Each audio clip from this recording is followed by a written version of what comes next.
देखिए अमित जी, मुझे कोई नाराजगी नहीं है। आपके जो सवाल थे वो कांग्रेस पार्टी के प्रवक्ता के लिए ही थे। उन्होंने उत्तर नहीं दिया, वो उनकी अपनी मर्जी है।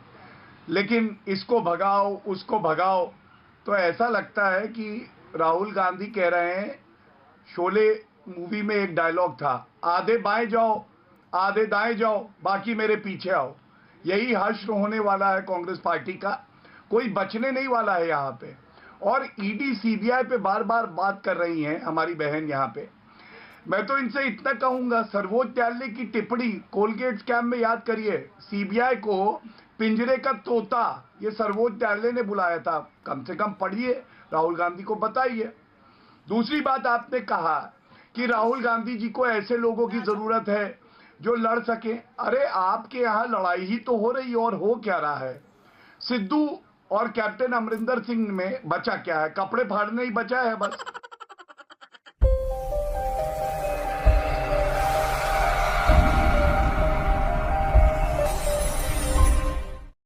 अब आपने सवाल पूछे कि बीजेपी की हैसियत 2022 में पता लग जाएगी। बोलिए गौरव। देखिए किसकी हैसियत क्या है, पहले इसी पे चर्चा कर लेते हैं। योगी आदित्यनाथ जी 6 बार सांसद का चुनाव जीते। राहुल गांधी तो अमेठी से हार गए, जो उनकी पारिवारिक सीट थी। क्यों हार गए ये बताएं। दूसरी बात, हमारी तो 300 पार सीटें आई थी, दोबारा हम सरकार बनाएंगे। जिला पंचायत के चुनाव में 75 में 67 सीटें हमारी आई, इनकी तो शून्य आई। योगी आदित्यनाथ जी ने शून्य की बात करी थी, अंडा।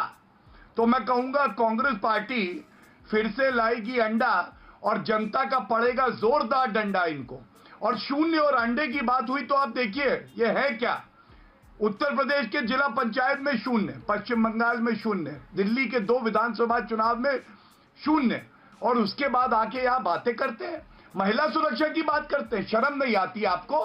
आपका चेहरा कौन है उत्तर प्रदेश में? जो प्रियंका वाड्रा गांधी 18-19 महीने से कभी रायबरेली अमेठी नहीं गई। सोनिया गांधी जी 18 महीने से ही रायबरेली नहीं गई कोविड के समय में। राहुल गांधी कभी उत्तर प्रदेश नहीं जाते। और राजस्थान में मैं आपको बता दूं, अभी 3 दिन पहले घटना आई सामने, नाबालिग के साथ दुराचार हुआ। हमने सुना अशोक गहलोत कहते हैं कि उनका तो लव अफेयर चल रहा था, इसलिए दुराचार नहीं है। 5,997 दुराचार के मामले हुए राजस्थान में, देश में सबसे ज्यादा। ये लोग आके बताएंगे, ये लोग बताएंगे महिला सुरक्षा क्या होती है। यही नहीं, अभी और सुनिए। मौलाना अरशद मदनी क्या कह रहे हैं, जो उलेमा हिंद के हैं? मुफ्ती मुकरम क्या कह रहे हैं? उनके पास बहुत बड़ा संगठन है। नहीं, बिल्कुल संगठन होगा, संगठन को रखे, देश सेवा में लगाए उस संगठन को। लेकिन ये कह रहा आतंकी पकड़ा गया, ये फैशन हो गया है। नहीं, उनके हर 26 जनवरी से पहले और 15 अगस्त से पहले सरकारें पकड़ती हैं। किसी की भी देश में सरकार रही हो, आतंक के ऊपर कार्रवाई हुई है, चाहे कांग्रेस की सरकार रही हो, चाहे नरेंद्र मोदी की सरकार रही हो, अरे हजरत, चाहे अटल जी की सरकार रही हो, आतंक के खिलाफ कार्रवाई हुई है, उसको धर्म से क्यों जोड़ा जाए? अरे सर आप नाराज क्यों? मैं नाराज नहीं हो रहा, सवाल पूछ रहा हूं आपसे। मदनी साहब का मैं और देश नाराज होगा इस बात से, जो ये बयान दिया जा रहा है उस पर देश नाराज होगा। आप सुनिए सर, जी सर, सुनिए जी, बोलिए। मदनी साहब का मैं अरशद मदनी साहब के ऑर्गेनाइजेशन का प्रवक्ता नहीं हूं, लेकिन फिर भी आपने सवाल पूछा है तो सुनिए। जो उनकी ऑर्गेनाइजेशन है अरशद मदनी साहब की, जमीयत उलमाए हिंद, उसने आज तक सैकड़ों ऐसे लोगों के मुकदमे लड़े जिन पर आतंकवाद का आरोप था और जो जेल में थे, और उनकी ऑर्गेनाइजेशन ने उन सबको आजाद कराया है, बाइज्जत बरी कराया है। बहुत से नाम ऐसे हैं। तो उससे पहले भी उन्होंने ऐसे लोगों को आजाद कराया। गौरव भाटिया जवाब देना चाहते थे, गुजरात में भी कराया। ठीक है गौरव जी जवाब। सर उन्होंने कराया है। ठीक है गौरव भाटिया, ऐसा नहीं कि वो गलत कर रहे हैं, उन्होंने किया है, वो कर रहे हैं और वो आगे भी करते रहेंगे। गौरव भाटिया, देखिए विरोधाभास देखिए आप, पार्टी के नाम में मुस्लिमीन है और बातें कर रहे हैं पंथ निरपेक्षता की। ये संविधान की रक्षा क्या करेंगे? मुझे फक्र है। अरे हम पूछते हैं आपसे एक सवाल, उत्तर दीजिएगा। मुसलमान नाम होना क्या गद्दारी का सबूत है? 18%। नहीं, मुसलमान होना क्या गद्दारी का सबूत है? बीच में मत बोले। मुसलमान होना क्या गद्दारी का सबूत है? नहीं, क्यों ना बोलूं आपसे पार्टी बीच के में? नाम में मुस्लिमीन होना, अगर मैं बता मुसलमान से गद्दारी का आपको बता साबित रहा हूं। होता है, अगर तो सुनेंगे नहीं तो 32% समझ नहीं पाएंगे, समझ ही नहीं सर, पाएंगे। बजरंग दल क्या है? अरे चलिए भाई, अगर मुस्लिमीन अरे गद्दारी का सर, सबूत है, अपनी बारी में बोलिए, तो अभी विश्व इतनी हिंदू देर परिषद से क्या ये है? फालतू असीम बोले जा बता रहे रहे हैं। हैं, अपनी बारी में बोलिए ना। हमने एक अकाली लाइन दल बोली क्या कि है? हवा निकल गई, शिवसेना हवा क्या निकल है? गई, नहीं सर, टायर ऐसे नहीं पंचर हो सुनता गया मैं। इनका, ऐसे नहीं पंचर सुनता बनाइए सर। जाइए, चलिए चुप करिए। ऐसे नहीं सुनता। गलत बात है अमीर जी, ये गलत बात है, कोई पंचर टक्कर नहीं पंचर है बनाएंगे इनसे, हमारी आप। कोई टक्कर भी नहीं है। अगर मुलायम सिंह ने सीट सर पे नहीं हाथ आएगी ना इनकी, रखा एक होता, सीट। चलिए तो आज अरे इस चलिए, काबिल भी ना किसने होते किसके भी सर पे आप। हाथ रखा है, यहाँ चर्चा करने का विषय अगर नहीं है। मुलायम अमीर सिंह जी ने आप आ सर पे जाइए हाथ ना प्लीज, रखा अगर होता, आपने अमीर आज जी इस इनको काबिल चुप ना करिए। होता यार। चलिए, हमारे सर पे हाथ रखा, आपके तो गाल क्यों पे चुप थप्पड़ करिए? मारा, क्यों चुप आपके करिए? तो गाल पे थप्पड़ नहीं, मारा। क्यों चुप करिए? भागे यहाँ से, क्यों चुप चलिए, करिए? बेकार की बातें कर रहे हैं।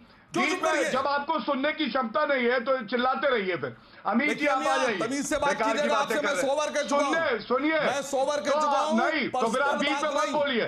पर्सनल बात मैं भी नहीं। आपसे बोल रहा हूँ पर्सनल बात और डंके नहीं। की चोट पे बोल रहा पर्सनल बात हूँ, नहीं। बीच में मत पर्सनल बोलिएगा, बात नहीं। अपने बारी में पर्सनल बोलिएगा, बात नहीं। इज्जत भी मिलेगी। पर्सनल और अगर बात गलत नहीं। तरीके से बोलेंगे पर्सनल बात तो नहीं। आपको जवाब देना मैं आता बदतमीजों से है। बात नहीं हमारे करता। सर पे हाथ रखा, आशीर्वाद दिया, मैं आपके तो गाल पे बदतमीजों से थप्पड़ बात मार नहीं के करता। निकाला। चुप करिए, चलिए।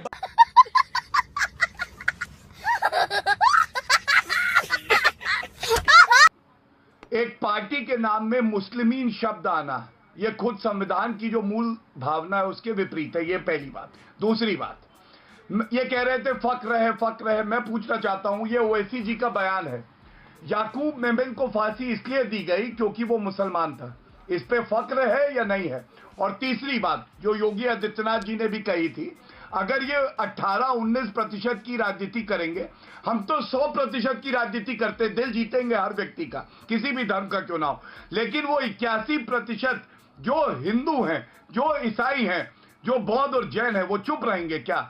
मैं इसलिए कहता हूं, ये लोग आतंकवाद में भी धर्म ढूंढ लेते हैं, इसमें व्यक्तिगत क्या है आप मुझे बताइए, बीच में कूद पड़े।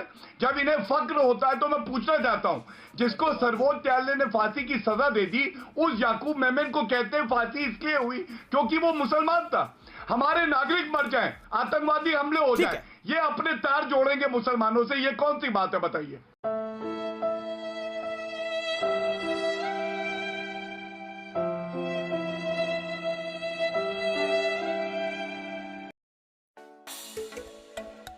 तो दोस्तों, अगर आपने वीडियो यहाँ तक देखी है तो वीडियो जरूर थोड़ी बहुत आपको अच्छी लगी होगी, इसलिए वीडियो को लाइक कर दीजिए, शेयर कर दीजिए।